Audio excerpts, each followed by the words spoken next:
Hello, everyone, and welcome to episode 725 of Longbox Heroes, the Lamborghini of comic book podcasts.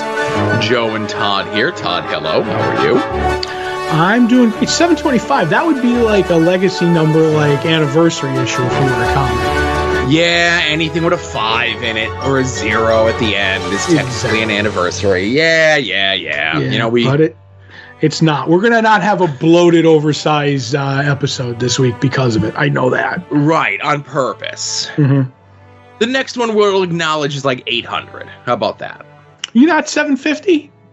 7. At this point, you know what I mean? We've been doing the show, like, did we just pass how many years?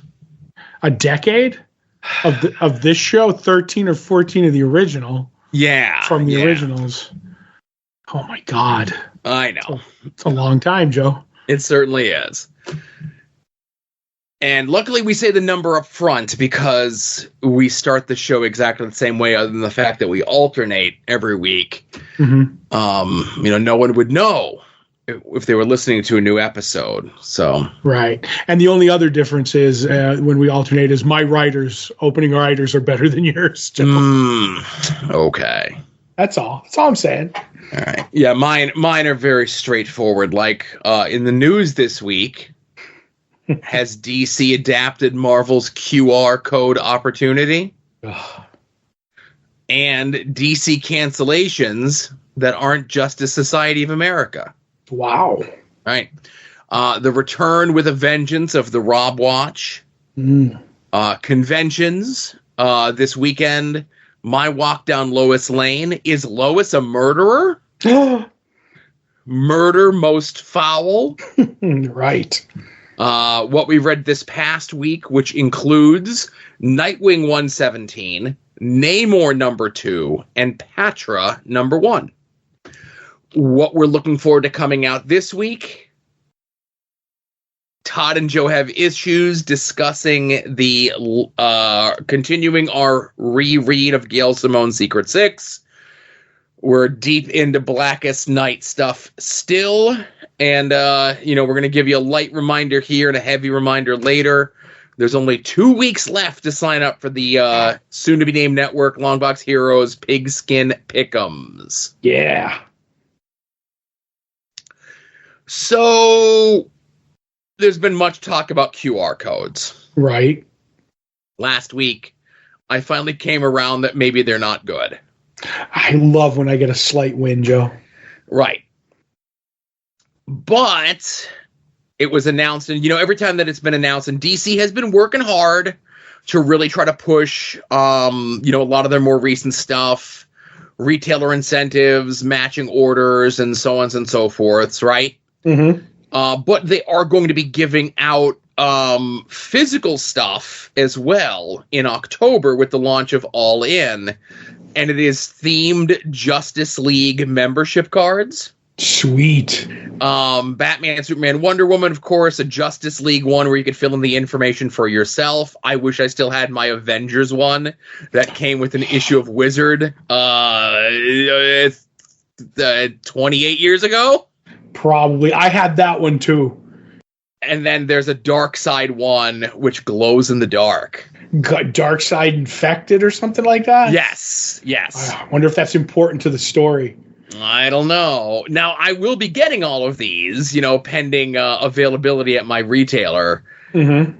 But that being said, these things are all going to also have a QR code on them. Mm-hmm. And that QR code is just going to take you to additional information about the upcoming Absolute stuff. Right. Previews, behind-the-scenes material, character designs, things of that nature.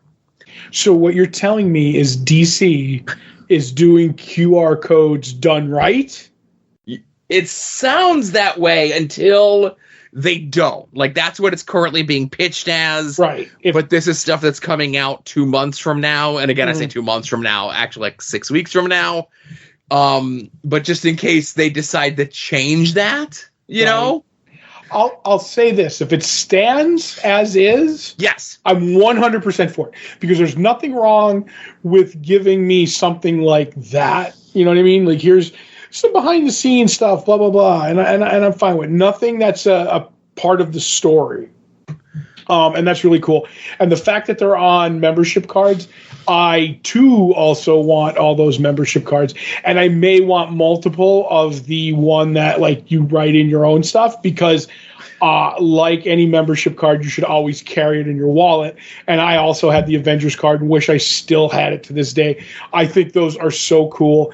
I love gimmicks like this, like the promo rings, the cards, anything, coins. Give it all to me. I'll take it all. Right. And they're, and obviously for the retailers, they're giving benefits and bonuses, of selected books to get an additional 25 at $1 a clip for a book that retails at a cover price of like $3.99 or possibly even $4.99. Right. And all they have to do is match whatever it is. And most of them are pretty straightforward. It's like the all-in special, as long as you match the orders of Absolute Power #1. The new Batman story arc in the main Batman book, as long as you do the one from 2 months prior. But then, like, it gets into, like, some weird matches that you have to do. Mm-hmm. Of, like, the new Superman story has to match what you did on, like, 6 months ago's Batman Superman World's Finest. The new Superman, Absolute Superman, you have to match what you did on the new Joshua Williamson Superman that launched, like, a year and a half ago. Right, Superman #1, if you will. Yeah, that's Superman #1. So again, I'm sure if you're a retailer, a lot of that makes sense. Just give me the membership cards, right? Right. I'm all for the membership cards, but I remember a little bit because our retailer used to go off. Like, these are actually kind of not bad, because obviously if Batman 153 match your orders of 151, like that was 2 issues ago, like you're probably in the same ballpark. But I used to love, and Marvel was notorious for this, was like, okay, we're going to give you a chance at these variant covers, which was completely different.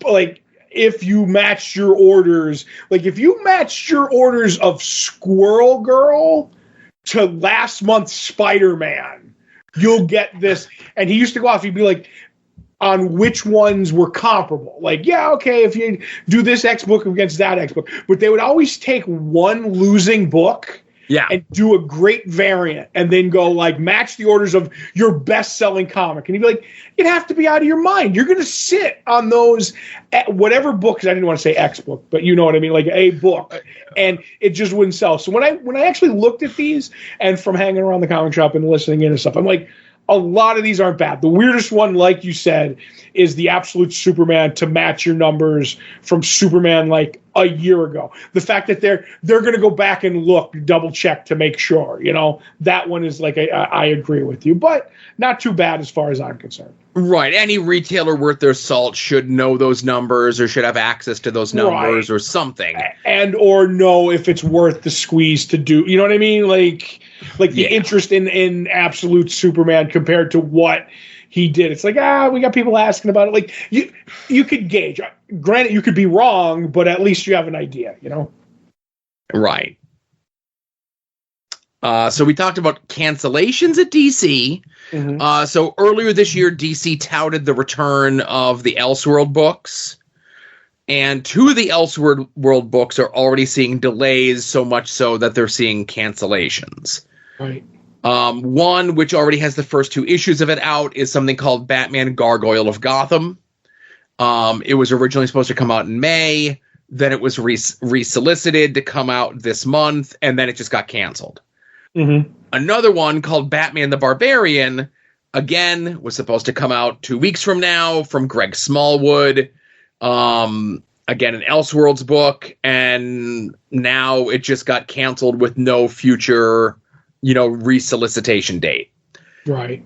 I just say when, hopefully there's nothing wrong with the creators. Hopefully there's no illnesses, no personal issues or whatever. Like I said, Greg Smallwood is the one on the Batman the Barbarian.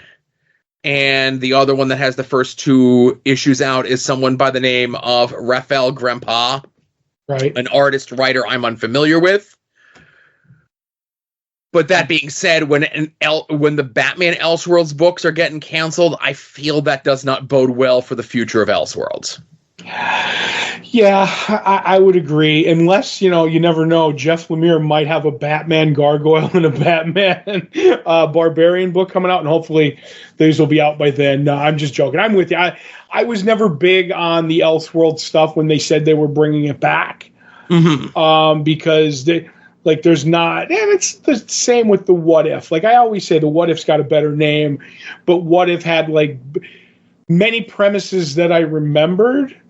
But when you do Elseworld, it's there's 8 of them. You know what I mean? That people remember, and the rest are just what they threw down. Like when they did that whole summer of Elseworlds annuals, do you even remember any of those stories? No. I remember the cover of the Nightwing one, and that's about it.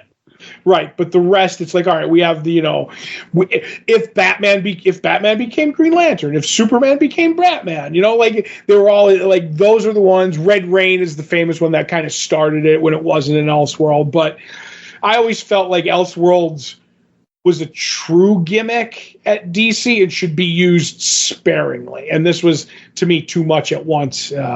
So I kind of was I'm not surprised. Let's put it that way. Right. So not to say that DC has not had recent success with Elseworld-like books. Obviously there was the Tom Taylor miniseries Dark Knights of Steel, which was successful. And then there was the Sean Gordon Murphy White Knight stuff, which technically is Black Label, but it's technically Elseworlds, but it wasn't branded as Elseworlds. Right. So do you think it was not so much the creative teams, but the fact that the Elseworld branding means nothing in 2024 and no one cared? How about if I said a little bit from column A, a little bit from column B? Right. Because if this was, I'm trying to think who the biggest writer in comics is right now, because let's just say if this was Jason Aaron with Jim Lee art, this book wouldn't have had a problem of getting traction. It may not have sold as well as the regular Batman book if they were doing it, because we always joke about that equation that you have. It's the main book with big creators.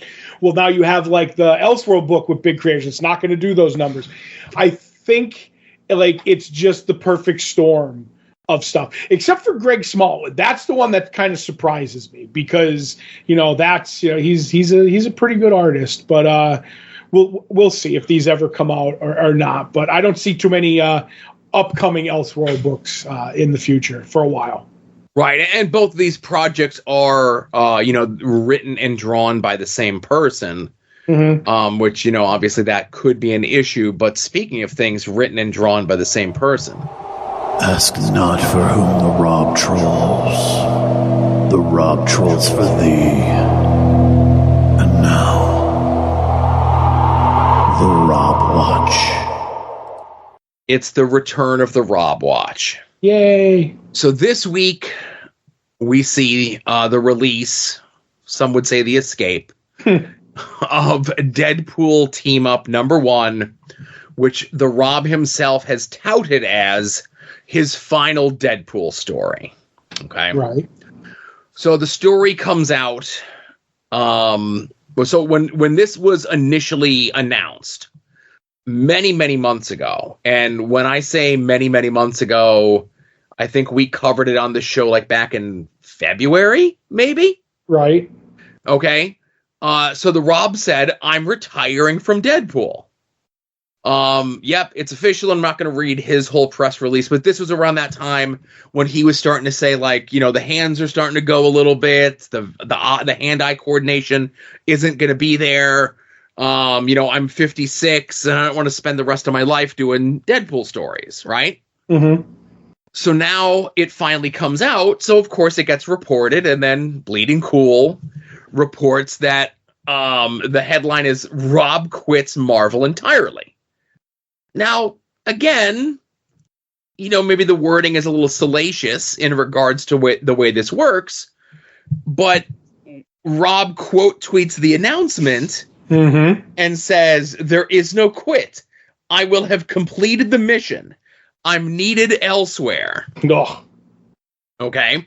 Right. Now, he also continued to say that by saying that I quit implies drama when there is none. I'm not a young man. My time has come, or my time there has been productive, but it is complete.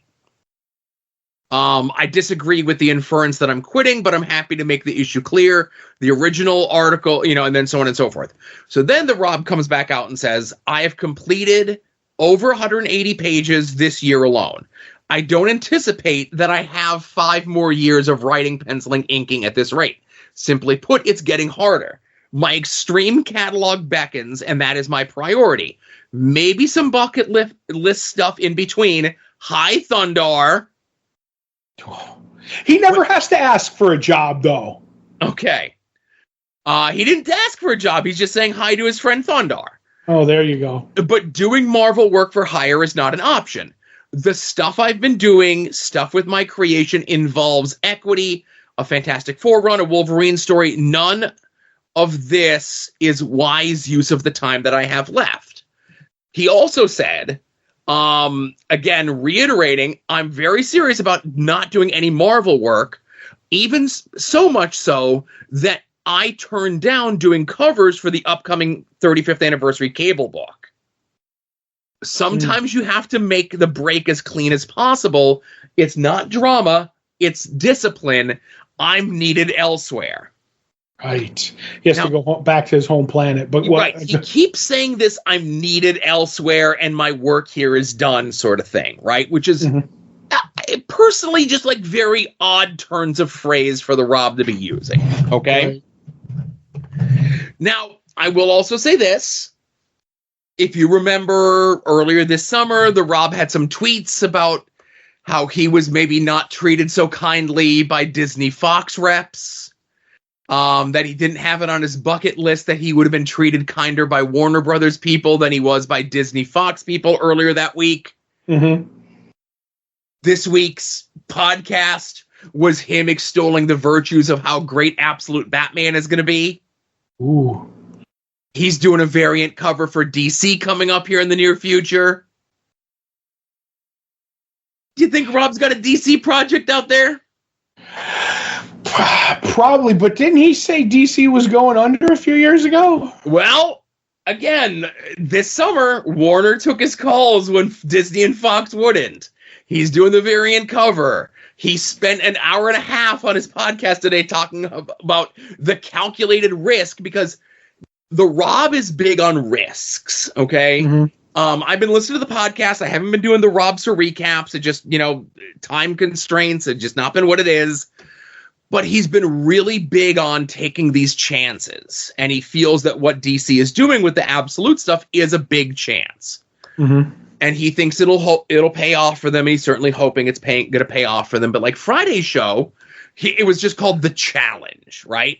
Mm-hmm. So his whole thing with The Challenge is, why don't you, creator listening to this podcast, take a book that's failing in the middle of its failing run and make it great? Like how he did with New Mutants, and like how Alan Moore did with Swamp Thing. Okay. Now, the reason that you don't get to do that these days is because typically if a book's not doing good, they cancel it. Right, and or they have a vision of where that book's going for like multimedia properties and stuff like that. Right. You can't do what people like the Rob did or Alan Moore did or whatever instance you want to take.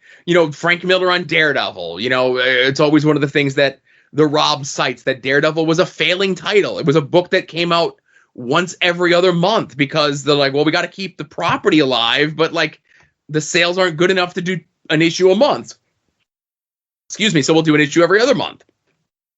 Right. You don't get those opportunities anymore. Now, I will say, we might have talked about this on the show a couple weeks ago, months ago. I know we definitely talked about it. I talked about it with our local retailer, The Shop, this past week, that Marvel had that concerted effort that like, we're going to give a book at least 10 issues before we make that decision to cancel it. Right. The great 10. What was that? The great 10 issues. Right. And I think that might be a slap in the face to Dan DiDio with the Great 10, as you mentioned. Mm-hmm. But, there were recently miniseries. Like there was an Al Ewing Avengers Inc. miniseries, right? That was in that same world of the Ant-Man and the Wasp books that he had previously done, which were 5-issue miniseries, and this was supposed to be an ongoing, but Al Ewing knew by issue 2 that it was getting canceled with issue 5. Right. So then the creators themselves in the world of social media go out there and say, like, yeah, I appreciate everyone supporting this book, but I've been told it's not going any further. And I think Al Ewing being so public about that, I know you and I have heard stories about people, 10, 15 years ago, getting a book, the book gets solicited, issue 1 hits the stands, and they're told that same week the book's being canceled issue 6. Right. And that's at both of the big 2 companies. Mm-hmm. So for Marvel to say, like, we're going to make a concerted effort to at least let a series breathe, give it at least 10 issues to let it try to find its audience, where DC is doing this whole company-wide, not relaunch, but soft relaunch, I guess. Side universe, maybe. Yeah, whatever it is that they're doing, like, whatever it ends up shaking out to be, it's all going to be very interesting. It's just, I'm interested to see where the Rob is going to fit into all of it. Do I think he's going to have some work at DC? Yes. I think he's going to do covers more because they're going to want. I don't see him playing in the main universe garden, and then when you get into the absolute world, this is a fledgling universe they're trying to build. These trains need to run on time, and I don't know if you know this, Joe. Occasionally, the Rob has been late with his books. That's true. I don't see that happening, but I do see him playing in like Thundar's Garden more and stuff like that because he can get away with it because these little companies are going to be like, well, he's going to sell books. So, we just have to put up with his stuff. If he doesn't turn it in on time, the Snake Eye stuff and the G.I. Joe, whatever he was doing, that stuff was late. And a company doing Thunder, they're like, we'll take the lateness to get a book that'll sell X amount because he will. He'll sell, all the variant covers that he's doing and blah, blah, blah.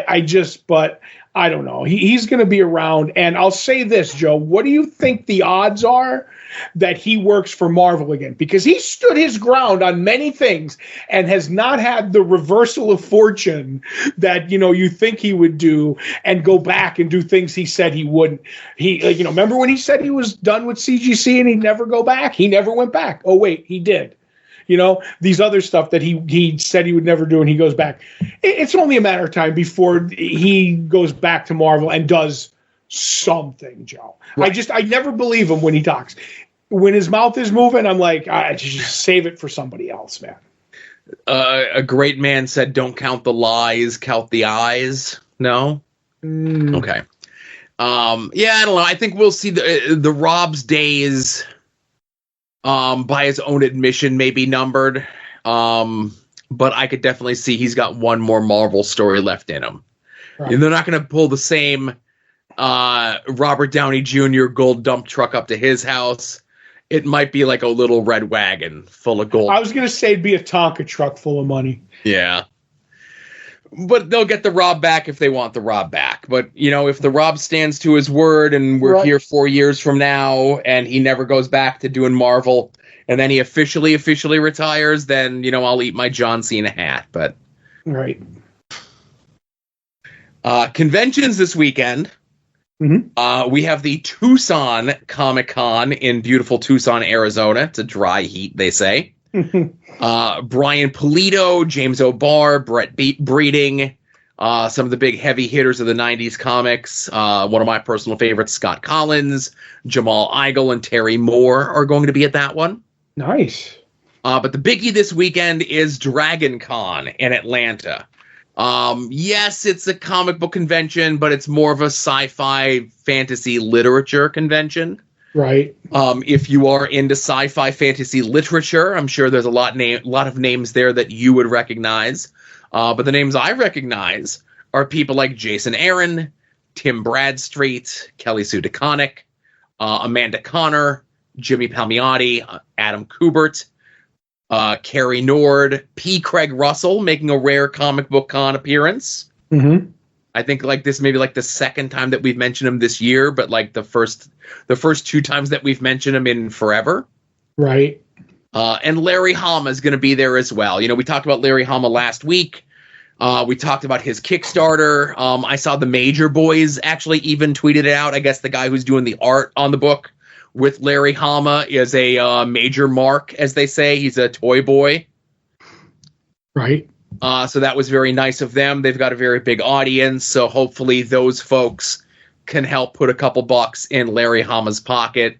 Help him out. One of the unsung comic book creators of the last 40 plus years, Yep. Totally agree. And we'll have the links to those conventions, if you are so inclined, in the show notes that accompany this episode. Wherever it is that you find this episode, one of the places that you could find this episode would be soon-to-be-named-network.tumblr.com. Anytime any of the shows in the soon-to-be-named network go live, of course, you could find them at their own individual websites. You can find them through the podcatcher of your choice, but you could get them all in one handy-dandy stop, being soon-to-be-named-network.tumblr.com. And that includes, of course, this show that you're listening to right now, Longbox Heroes, Longbox Heroes After Dark, Puzzle Warriors 3, Profane Arguments, Wings on Wings, Porch Talk. I don't know if Hayabusa's Speed is back for a regular engagement. Probably a one-off. I would be willing to bet that Ed has forgotten the password for that Spotify account as well. Right. But we also have Final Wrestling Place, At Odds with Wrestling, and We Need Wrestling as well. Nice. And anytime any of those folks from those shows appear on other shows and they let me know they appeared on those other shows, I'll be sure to put the links up for that as well, so you can certainly find all of your favorite soon-to-be-named network broadcasters wherever they may be popping up. Yes. And be sure to check out our friends in and around the internet and stuff that they're up to. Go check out Mike Sterling's ProgressiveRune.com blog. Go check out our friend Kevin's blog at HellionsTeam.com. Be sure to check out Rick Williams' The Chop Shop at freekaratechops.storeenvy.com. Jason Sandberg's Jupiter is still available through his Indiegogo. Just like Chris Runt's Battle Monsters is available through his site, fortressofcomicnews.com. Our good friend Davey of the band Cave People, he has his self-published books available through his website, cavedomaincomics.com. And if you do not have a comic book store in your area, or you do not have a good comic book store in your area, let our store be your store. Comics on the Green. I have the Facebook page linked up. Go sign up for their email subscription thing. And when you get the email, open the email, because that means more. Don't just let it come in and say, oh, I got the email, I'm good. Actually open up the email. It means something with the algorithm. Okay. But anytime the books come in on a Wednesday, anytime the final order cutoff dates are available for latest and greatest, hottest books, Dave and the crew will let you know both on the Facebook page and now through the email mailing list. You could sign up for the mail order subscription service, get your books mailed to you weekly, bi-weekly, or monthly. And if you do, there's a chance you can get a sketch on the package from our good friend Beckie, who we're going to turn things over to now for My Walk Down Lois Lane. Welcome back to My Walk Down Lois Lane. Today we're talking about issue number 7 from 1959. It's also reprinted in 1963's annual number 2. I got 3 pages in, and I knew it would be a doozy, so let's dive in. It is Thursday the 12th in Metropolis, and Perry asks Lois to find a new superstition to write about for tomorrow, because black cats and broken mirrors are old news. Lois offers to visit the newest exhibit at the museum featuring Isis, the Egyptian queen, not, the other thing, and Perry gives the okay. At the museum, Lois finds out that anyone who wears the crown of Isis will have a kiss of death, and anything they press their lips to will leave the comic forever. Lois says superstitions are bunk and immediately puts the crown on her head for a picture. The front page of Lois defying the rules of the museum and of superstition make the rounds, and fellow journalists are outside ready to roast her when she leaves work. They joke they want to live to a ripe old age so that she should stay away from them, and she should avoid kissing booths. Lois replies they're just bitter because she wouldn't kiss them even if she really had the kiss of death. She bends down to show them she's not cursed. This next bit is how far I got in the story before we decided we're just doing this today. She bends down to show them she's not cursed by kissing a cute little poodle, who then immediately runs into the street and gets hit by a taxi. The journalists all witness this and begin to spread around town that a lip lock from Lois spells disaster. Perry is furious Lois has given them bad press, so she accepts an invite to a TV show to do some damage control. The male guest of the TV show, Pete Malloy, kisses her on camera, without asking, to prove that there's nothing to fear, and the next morning Lois turns on the radio to hear that Malloy died after filming the show. He died in a plane crash on his way to hunt moose in Canada. The radio claims this was Lois's kiss of death, and she begins to believe she's cursed. While waiting at the bus stop, a man confuses her for his sister and kisses her on the lips. I didn't make that up. People on the street shout he's cursed now, and he tells them that's nonsense. It's a pleasure to be able to kiss Lois, even if he did confuse her with his sister. And the comic cuts to the Coast Guard finding this man's capsized boat 3 days later. Everyone in Metropolis is calling for Lois to be locked up before she snatches another soul, and Lois comes across Superman moving cannons in the park. She tells him she thought he was on the moon, but he claims he came back because he heard about all the curse stuff, and rather than helping, he's just been avoiding her for several days. He helps her home and kisses her in the apartment to prove she's wrong about the curse, only for him to fall and start feeling weak. He tells Lois his dying wish is for her to run to Perry's safe at the Daily Planet to retrieve some evidence that he's been collecting about swindlers. He needs to make changes to it, or else he's going to die with innocent men going to jail. As Lois agrees to leave, the real Superman shows up and exposes this dying one for a fake. This was one of the scammers Superman had been following, along with 2 other men, gathering evidence against them to throw them in jail. The dog that ran into the street was blind, and once the journalists began to paint Lois as a soul taker, these men hatched a scheme.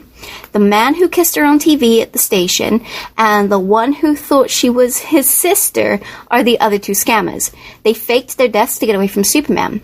This guy, dressed up as Supes, was lifting paper cannons in the park so Lois would kiss him and he could trick her into letting him destroy the evidence that Superman had gathered. The issue ends with Lois kissing Superman, happy she's not actually cursed. Tune in next week for more. Thank you very much, Becky. Of course, another fascinating 60s look at the world of comic books, specifically in continuity Superman books. Sure.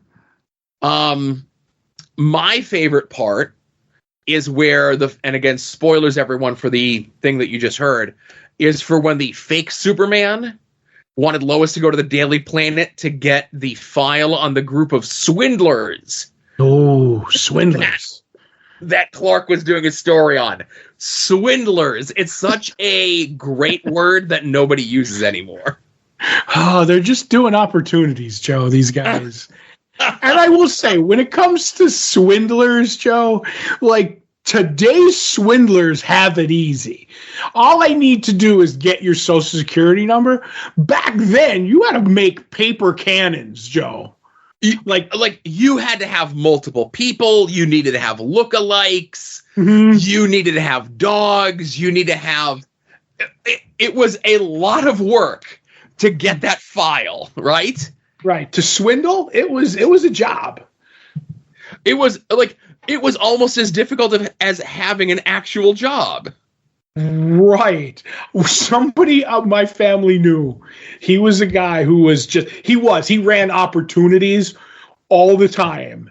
And they said about him, and that's what I feel about these characters, is he would rather, if given the choice, make a dishonest dollar than make an honest $5. That's how some people are. It's fast. Those people fascinate me. Mm-hmm. Mm-hmm. I got a few stories for that someday when we got time. So maybe that'll be on the $100 tier.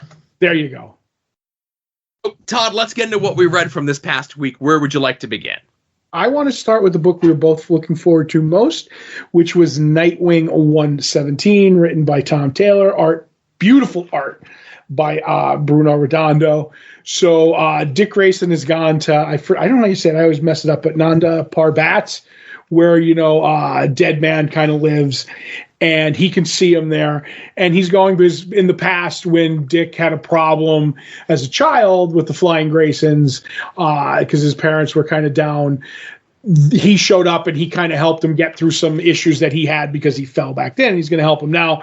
And there's bits that I really like that, obviously, because Dick is afraid of heights right now, that Dead Man will possess his body and take him where he needs to go to try to snap him out of it. I'm like, this is all really brilliant. And they do a bunch of good jokes where he's trying some calming techniques, and it doesn't, kind of work. Well, all this is going on, Batman, which I'll get to, is trying to suss out who and how he was kind of toxin to get this fear, but it should be out of his system.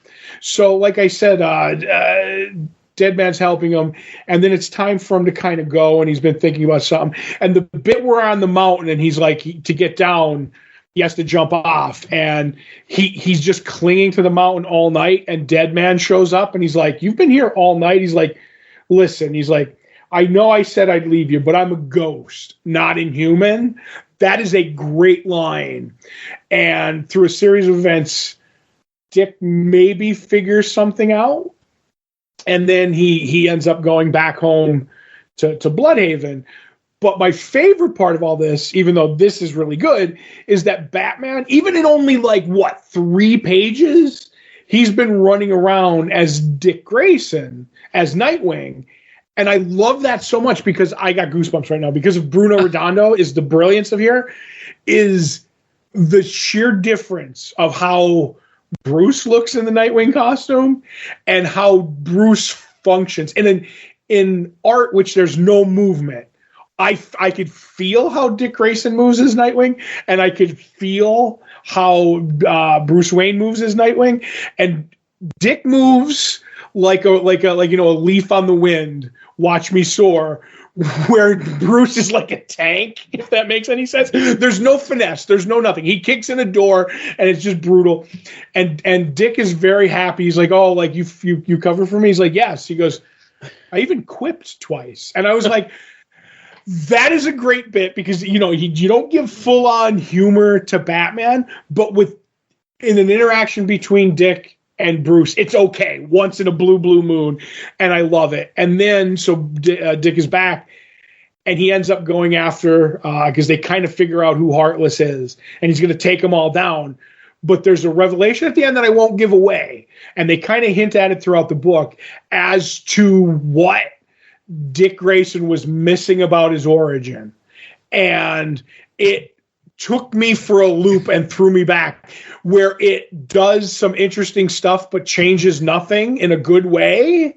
And it was the punch at the end. I was kind of like, wow, all around, really, really love this issue, the penultimate issue to Taylor and Redondo's run. And that's why I've been enjoying talking about it. We've been on this book, the 4 years plus that they've been on this book, which is crazy to think about. There's only one issue left on this. I echo a lot of the same sentiments that you do. The dichotomy between Bruce and Dick in the same role.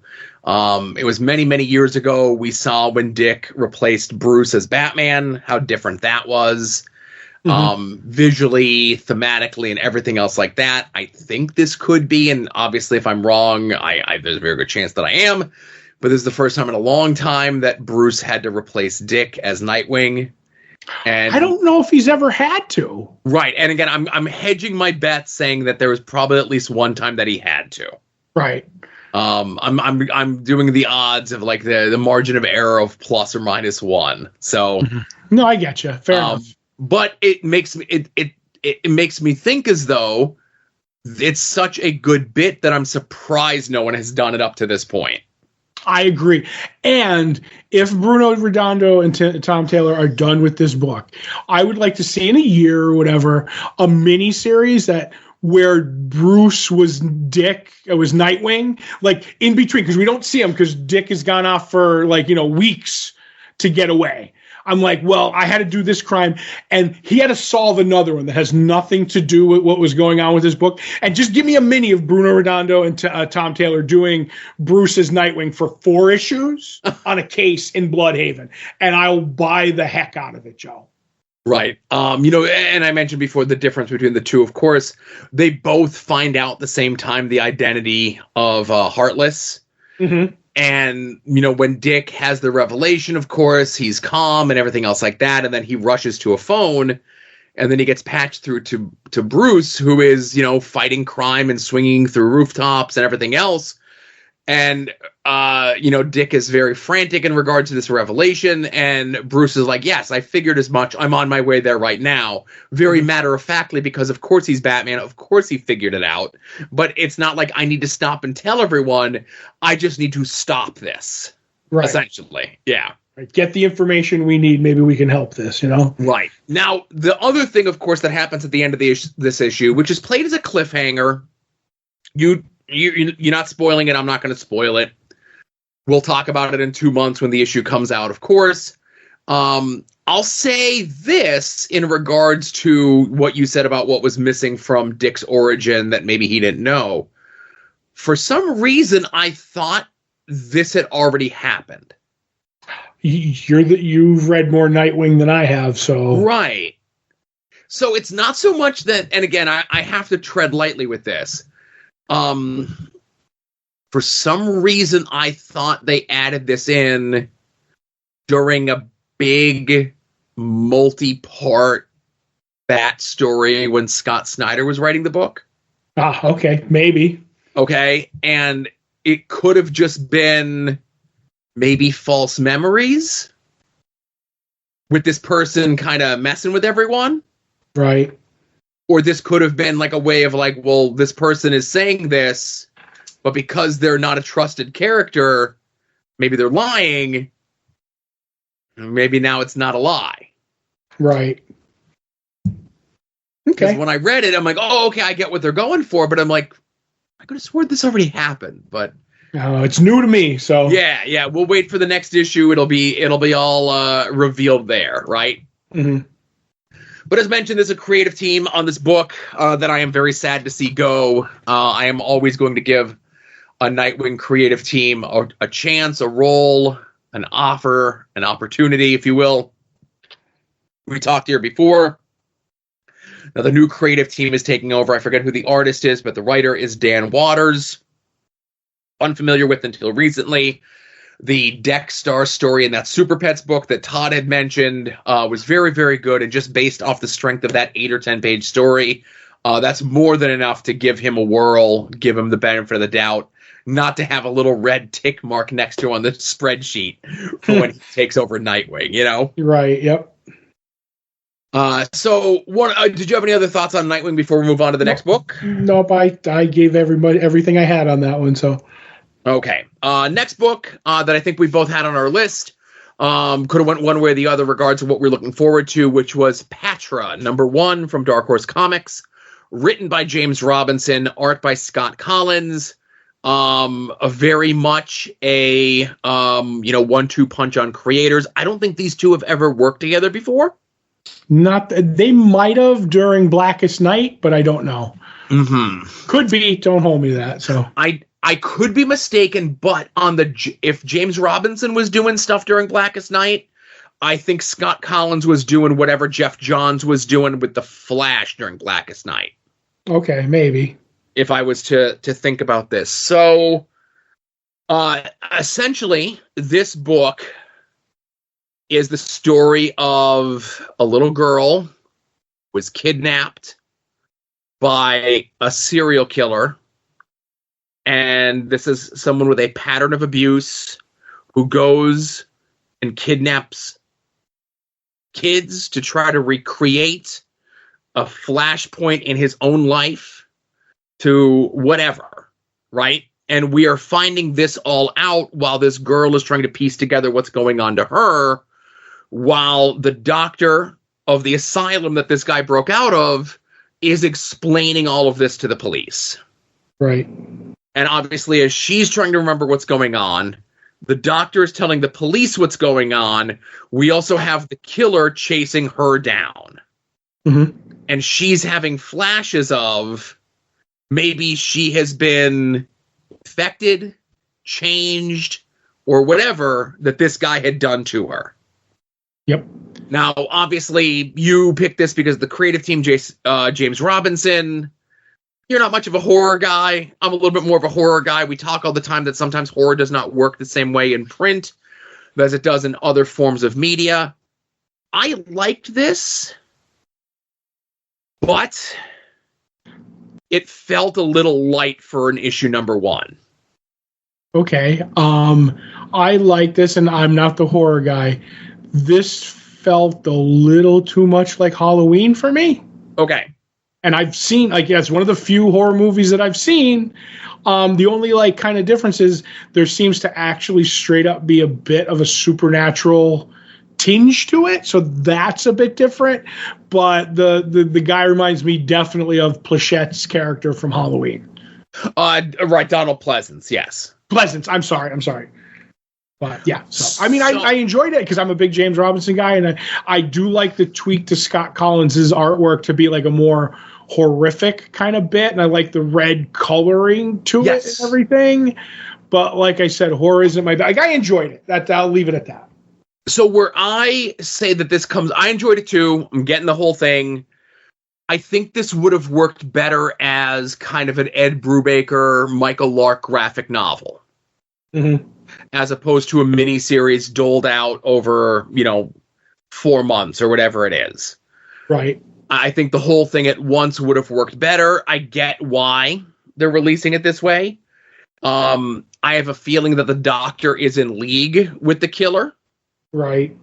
That's just my guess, being a horror movie guy, that I definitely think that's going to be the twist in all this, but we'll see. That's speculation on my end. But if you're looking for something horror, Dark Horse has been putting out a lot of good horror stuff. Now, there's no humor in this, like we've seen in some of the other horror stuff, like the Kyle Starks book, the Where Monsters Dwell, which is a very much slasher horror style book, but also with like a ton of humor in it as well. Right. Wasn't it Where Monsters Lie? Where Monsters Lie. What did I say? Where Monsters Dwell. Yes, my apologies. Where Monsters Lie. Yep. So like I said, if you're looking for something more straightforward horror from creators that do good stuff, check this out. It's definitely something different for both of them. So I give it a recommendation. I say give it a whirl. Fair enough. Now you wanted us to talk about, I know we talked about the first issue when it came out, but you wanted to put on the list Namor number 2. Right. Written by Jason Aaron with art by Paul Davidson and Alex Linz. Right. So obviously the first issue they set up that there's a schism in in the underwater world, that people are all fighting for the throne, and they kind of like he has to go down and figure it all out. But he's forsaken the water, but he's kind of back, and it starts out with a cool bit where he ends up talking to this old guy, and the old guy doesn't know he's Namor, and you kind of don't know why. But I like the bit where we get to see that maybe the old man can't see who he is, and that's kind of creepy because I've seen underwater stuff like that before with the eyes, and I'm like, just a great visual. But the whole bit where the guy just doesn't want to be around anymore, and he explains that like Atuma's people have robbed him and stuff like that, and he didn't have much. All he had was like some sea cucumbers, man, and that might be pertinent as things go on. And we get to see Atuma like rallying the troops, saying he's going to take the throne back from whoever's on it now. We kind of don't know who it is, and basically Namor challenges him to a fight. Through the whole thing of like, honor, like that whole we battle, I win, it's kind of over kind of a deal. And there's kind of fun with that and how kind of Namor gets the upper hand. But while he's doing that, he's thinking back to his youth, as the book has done. And I think it's Kaelena, the character that he meets, who tries to open his mind to the world of the poor in Atlantis. And that's kind of interesting, and how maybe things don't quite go with that she's trying to teach her, but maybe she has another plan as stuff goes on and doesn't quite work out. And I enjoyed it. And then we kind of find out who is sitting upon the throne. And to me, there was no surprise there as I'm reading it.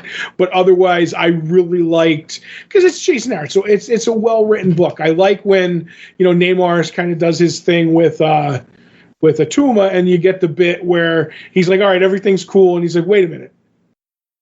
Are you eating a sea cucumber? And how it relates to the beginning of the book, and Namor just loses his cool. I'm like, it's really cool. And how Namor says that he would never be stupid for love. He would never do it, except for all the times that he did with Sue. So I like that he even lies to himself about this. And it's very much like, and a little insight to why Namor is a bit like he was. I think he was pompous beforehand, but I'm hurt. And that's my excuse for being a jerk. The first 2 issues in, I like how both the issues have worked with telling stories, both like in the present day and flashback. Right. I love when you use 2 different artists for that. It makes it very simple. Yes. By the time that this 8-issue miniseries is over, I will have hit double digits of Namor books that I've read. There you go. So I don't know if this stuff flies in the face of stuff that's been pre-established for Namor over his 80-plus publishing history. Right. But it don't matter to me because I'm really enjoying this story. We talked before about how, I read more Nightwing than you. So when stuff happens that may have been tread ground before, you're like, it's new to me. All this Namor stuff is new to me. I wouldn't be reading a Namor book if Jason Aaron's name wasn't on the cover of the book.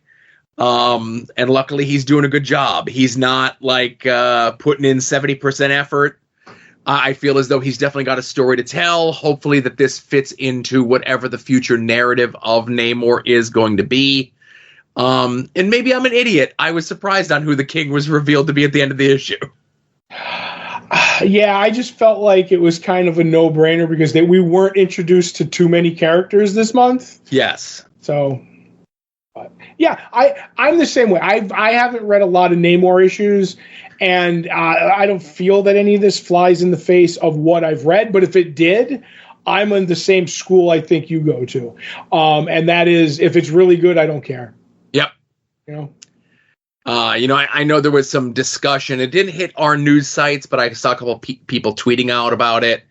I'm not sure if they're official or unofficial, but Marvel is putting out some primers, if you will, of like X character. And I don't mean like an X-Men character like you did earlier in the thing, but like here's a Marvel character for dummies. Right. And it's just like an 80, 100-page book of how to get caught up on who the character is. Right. And I get what their idea behind that is, but I think that's short-sighted. Especially someone like you or I, who have been reading comics for the better part of 35 years or more. Probably more, but go ahead. And prior to this Jason Aaron book, between the two of us, we've maybe read 5 books where it says Namor on the cover. Right. We've read more where he's a guest appearance, but definitely on the cover. I get what you're saying. Right. So a Namor book comes out, and it's not like we look at this book and say, well, I can't read this. I've never read a Namor book. I wouldn't even know what this would be about. Mm-hmm. We say, oh, I recognize this creator. This looks interesting.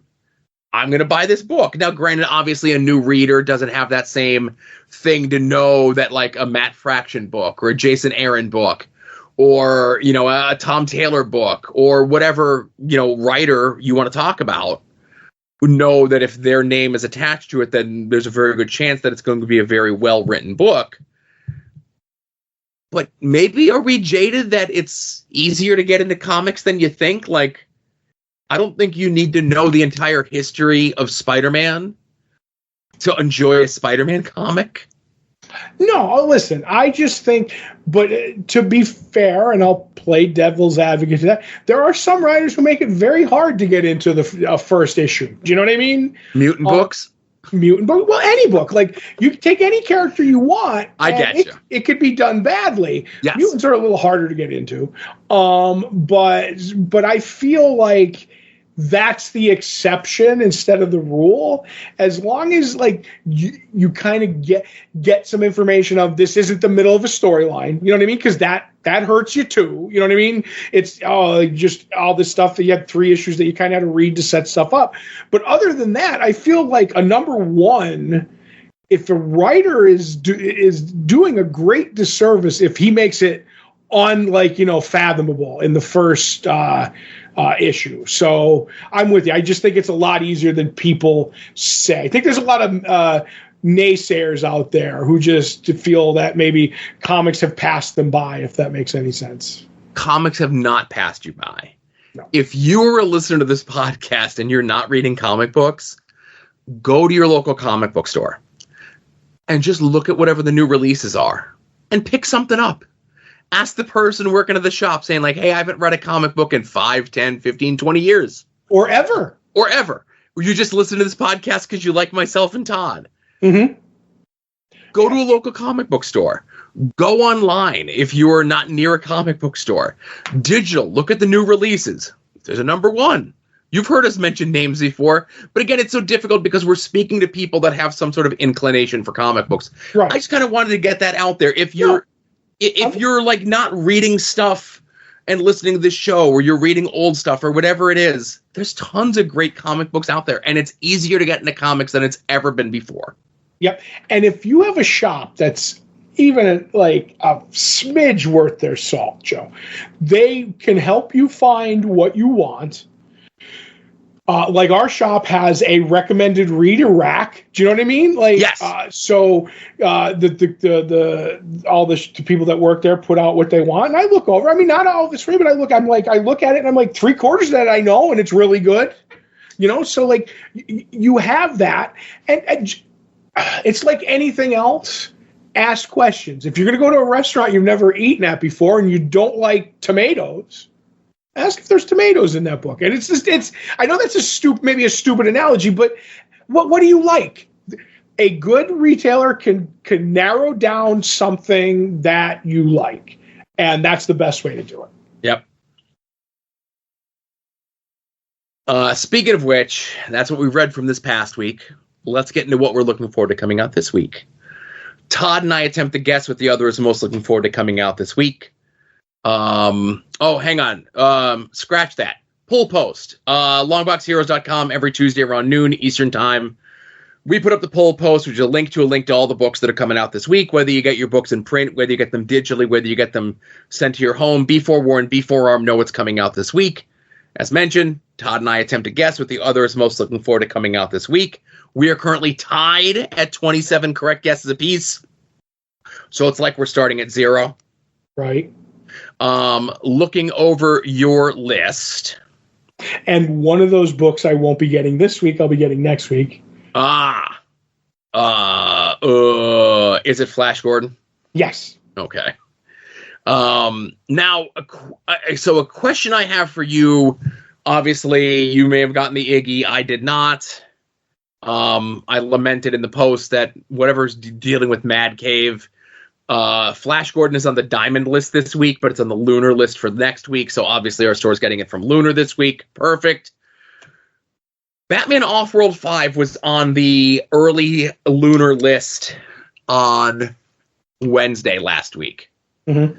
It was on the finalized Lunar list on Friday of this past week.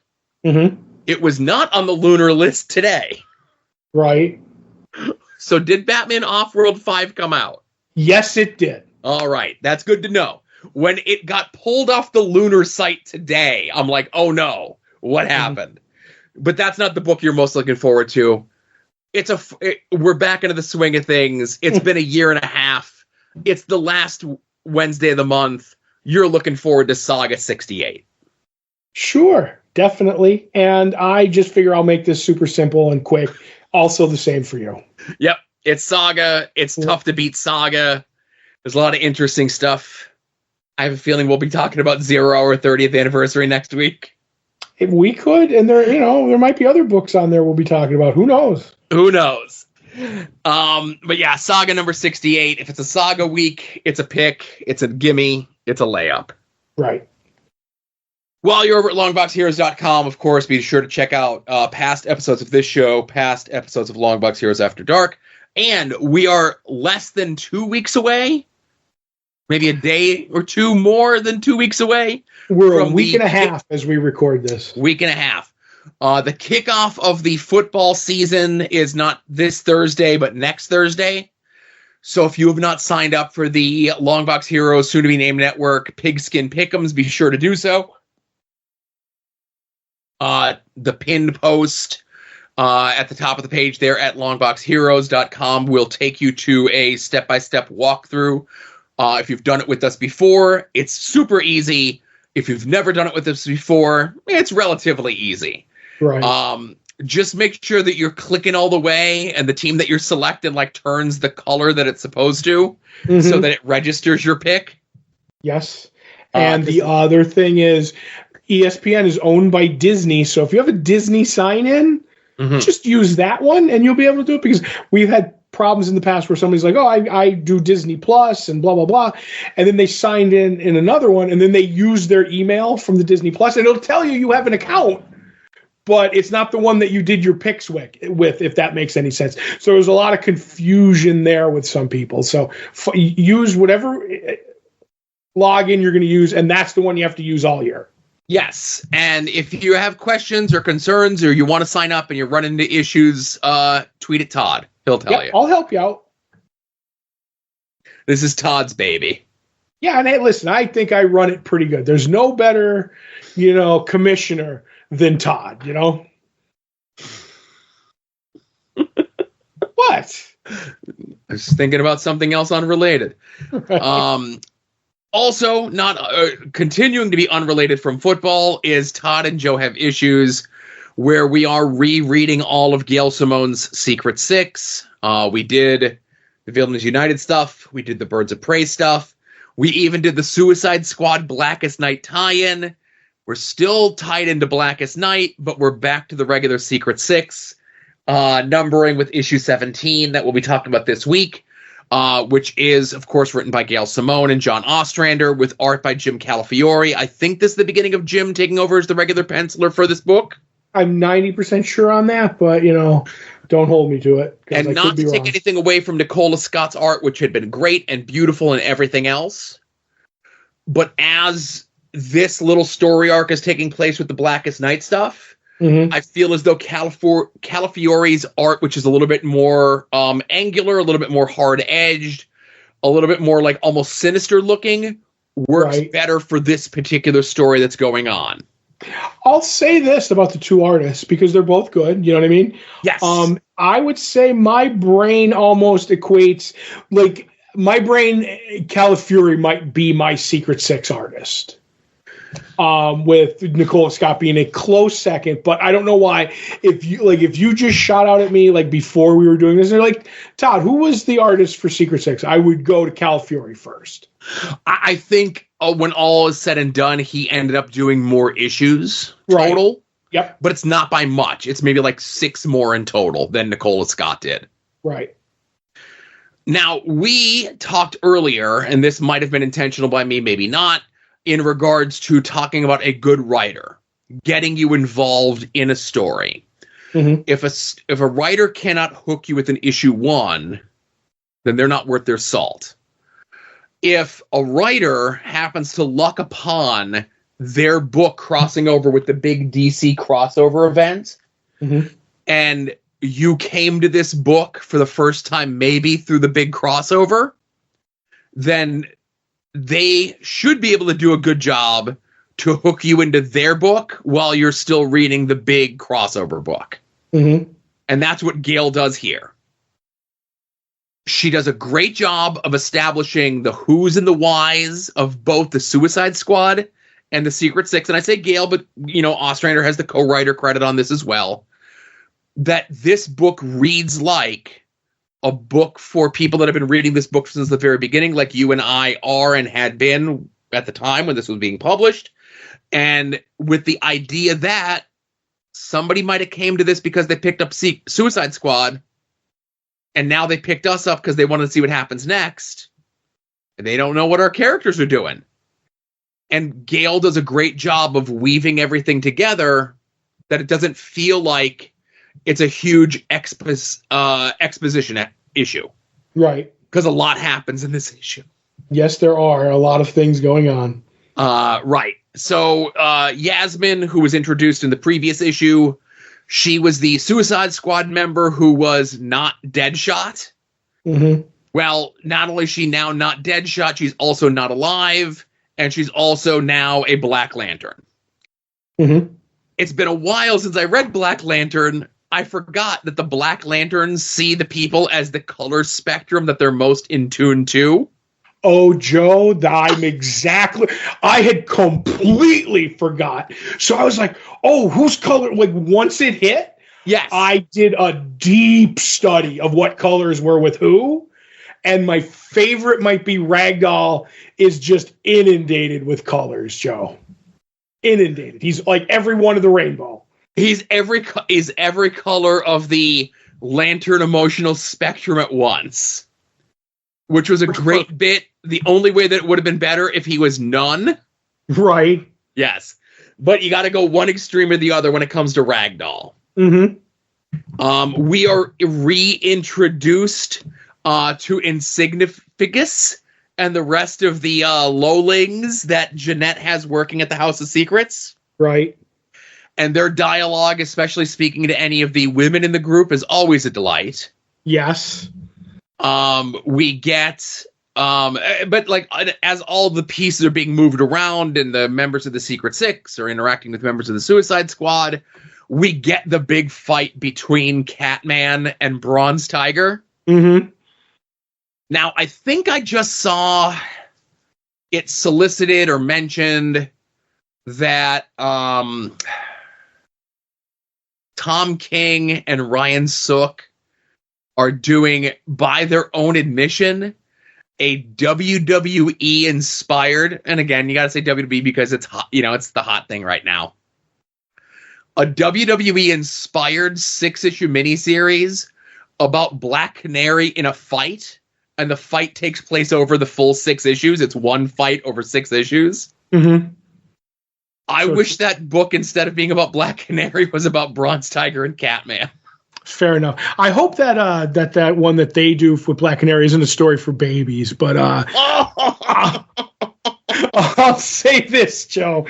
I'm with you because I could have done a whole 6-issue mini of Catman and Bronze Tiger going at it. So, right. I'm glad we only got the dusting of it in the previous issue, the Suicide Squad issue. We get the full knockdown drag out here. I will say, I just want to say one quick little thing. The not Deadshot character, did you know she first appeared in Birds of Prey? No, I did not. She's a Gail Simone that we read? That Gail Simone did? Yes, from issue 87. Oh, I don't remember. Right. Well, I don't know if she was in what we read, but she was definitely recently. But she was in Gail Simone's run. Oh, okay, so creator. Right, because I think the issues that we read were in the one somethings. Right. But she's been in Birds of Prey too, so okay.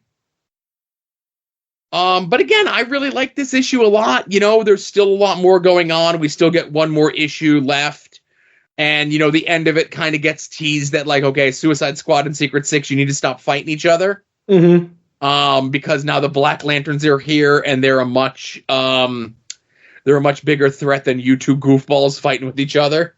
Mm-hmm. Yeah. I'm with you, and I do like that we get to see the Fiddler back and the new Fiddler interacting. And then there's one shot of Yasmin at the end with her face all busted up from bullets, Black Lantern Yasmin, and I get deep. Remember when Spider-Man came back by McFarlane and they had that whole Kraven storyline, and he climbs out of the grave and half of his face is missing? Yes. I feel like this is a bit of an homage to that shot by Todd McFarlane because it looks a lot like it to me, if that makes any sense. Yeah. I do recall a lot of the artists with the Blackest Night stuff and the Blackest Night crossover stuff. We talked before about Scott Collins doing the Flash Rogues mini that was during all of this and kind of dipping into a little bit more of a horror angled thing. It definitely felt as though a lot of those DC artists at the time getting a chance to, test out their horror skills in the superhero books, which was like a fun bit, Right. Flex those horror muscles, Yes, exactly. But we do get one more issue to kind of wrap up all the Blackest Night stuff in Secret Six. I peeked at the cover for next week, and I love the cover for next week. I'll say this because you brought up Insignificance, and I forget what happens to him, and I'm rooting for him, Joe. I'm rooting for him. He's my boy. He's someone who speaks to you, maybe? Oh, yes. He's definitely, we have a lot in common, so. And what does, because they're attacking the Secret Six are there to burn down the house, and Scandal is left there with that whole crew, and I forget, like, he's insignificant, whatever. But then, like, what's the whole crew called? I forget. I think the Lowlies. The Lowlies. There you go. And the bit that you talked about with Craven. That wasn't you not the, because there's another shot in here, unless it was the same one, and I'm just like blanking for like 2 seconds. The Bane shot that he did? No, it's almost at the end, like one page left, where she's like, she gets shot in the face by Deadshot with a bunch of bullets. Half of her face is gone. Okay. Do you see the one I'm talking about now or no? I do. So, because the other one that I was thinking of, which is also more, because that's Craven from Craven's Last Hunt. There's a Spider-Man one from Craven's Last Hunt where Count Vertigo gets Bane. And we get the shot of Bane being haunted by all the different iterations of Batman. And he's ripping at his mask. At least in his vision. But what we see in like the little clip below is he's actually ripping at his own face. But the shot of him ripping at the mask is like a very, like, that is in the Craven's Last Hunt thing as well. Oh, cool. But like Spider-Man is like tearing at his own mask. Right. Mine's from the Todd McFarlane one that came later when it was Calypso who was drugging Spider-Man, if you remember. Yes. I know exactly what you mean now. Okay. Yep. Because I know you said McFarlane, but when you said Craven's Last Hunt, I went right, but it was the story after. Not the thing with Torment, I think it was called, with like the lizard and stuff. Right. Yeah. But I don't know, man. Should be reading along. Secret Six is a fun book. I love revisiting it. I can't wait for next week's. I'm gonna do the have issues post soon, just so I can look at that cover again. Right. That's a cover that pops. Right. I'll tell you, Joe, I'm with you. Because you may have like remembered more about this, but I'm having fun because, like I said, I don't remember what happens with a lot of the characters. So I'm digging this. Like, not the main ones, but like I said, like some of the side stuff. Right. So while you're over at longboxheroes.com, we mentioned it before, be sure to check out the store, get some shirts and pins and stickers with our fancy logo on them. Go to our TeePublic store. The sale is going on until Monday. 35% off. Get designs inspired by this show, by Longbox Heroes After Dark, by Soon to Be Named Network, by shows in the network. Get those designs on anything and everything from tapestries to hats and so forth. This is more After Dark, but I remembered it when looking at some of the designs on TeePublic. The fish math design. Yeah. A couple of weeks ago, I remember I said that Long John Silver's has an app. Now, instead of like, just get our stuff through Grubhub or go to our website or whatever, they actually have a dedicated app. Yeah. I don't want to say that the app is kind of broken. I meant to ask you too on After Dark about, didn't you ever run into an app lately?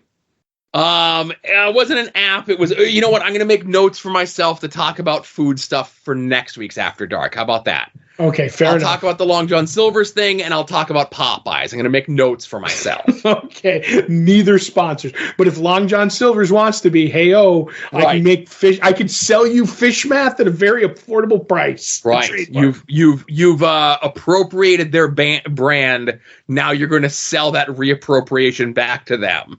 Mm-hmm. Listen, sometimes you just have to buy the site and make fun of some things, Joe. I guess. I don't know, but anyway. You can also support us by making any and all of your purchases through our eBay affiliate link. This page contains affiliate links for eBay. We may receive a small commission on purchases you make. You can use the affiliate link anytime you want to buy anything on eBay and support us at the same time. Yeah. Lastly, but not leastly, the best way to support us is to sign up for the Patreon, patreon.com/longboxheroes. As little as $1 a month, you're going to get all of these things. And these things include 2 bonus shows a month from Todd and myself, Previewing the Past, where we look at 30 years ago, this month's previews catalog. I'm about to put the bow on wrapping everything up to the end of 2027 for Previewing the Past. Okay. Also Comic Book Oddities, where we look at some of the weirder, lesser known, maybe rightfully forgotten, maybe longing to be rediscovered pre-Marvel Cinematic Universe attempts into turning comic books into TV or movie properties. We just recorded 1996 Vampirella this past week. I don't want to spoil anything, but do yourself a favor, watch Vampirella. Yep, and maybe down the line, me and Joe are in discussion of having our own Spotify song list. Yes. Also at that $1 level is going to get you the full scans of those previews catalogs that we talk about on Previewing the Past. It's also going to get you access to the soon-to-be-named network Discord. Come over and say hi to everyone that's there. All the shows in the soon-to-be-named network are representative, and all the interests of the people on those shows have little rooms and stuff that you can go into. If you need to mute people, let's talk. I can tell you how to mute people. Oh. Also, $5 level is going to get you those bonus shows 2 weeks before everyone else, and it's also going to get you Longbox Heroes After Dark 2 days before everyone else, so that you can listen to these shows in the correct listening order. Right. So that's it. That's all I got, man. No TV, no movies. Beetlejuice 2 comes out. Have you gotten your Domino's Collector's Winona Ryder cup yet? I have not, and I haven't got, what was the can of fizzy drink? Sanka? Fanta. I haven't gotten my can of Fanta. So if anybody who's like around us finds a Winona Fanta can, I'm in the market for Winona Ryder's can. So I have only seen the bottles of the green apple Beetlejuice soda. Right. You know what? I will say this. I'm a bit taken back because Beetlejuice came out how many years ago? And 1987. Right. And there was no, because that was it was a kind of a surprise, but there was not a lot of marketing involved with movies in the 80s, with this. But the sheer amount of tie-ins to Beetlejuice kind of makes me sad, to the point that I saw, Flo from whatever insurance company it is. They're not a sponsor. I don't deal with any sort of car insurance companies, but sure. Right. But they have a Beetlejuice tie-in commercial. Oh, that's tremendous. And I'm like, I feel like that's a bit egregious. And I don't know, it was just funny because the one character is trying to do the logic of it. They're like, oh, this house was destroyed by supernatural stuff. He's like, oh, well, what if you say Beetlejuice? And they're like, stop it. Don't say it 3 times. And he's like, what if I say I like the bug and then I like the drink and I say them together 3 times? Does that? And they're like, don't overthink it. And I'm like, all right, this is funny, but I don't think there should be a Beetlejuice insurance commercial. I agree. So, anyway. It's almost as though Beetlejuice sold out so that we can get part 3, Beetlejuice Goes Hawaiian. Right. I would watch Beetlejuice. Listen, Winona Ryder goes to Hawaiian, I would go. While we were talking, though, I did just check on the Domino's app to see if you can get the collector's cups through the app. Right. And I don't think that you can. I don't know when the Beetlejuice Domino's collector's cups roll out, but the movie comes out next weekend, so I would assume that it should be soon. I'm just going to go to my local Domino's and kick in the door and ask for a Winona Ryder cup. Just right. like, boom, be like, I'm here for the Beetlejuice cups. All right. Hey, everybody. That's enough bantering here at the end of the show. Thank you very much for listening to episode 725 of Longbox Heroes. For Todd, this is Joe saying we'll catch y'all here next week. Remember, be a faucet, not a drain.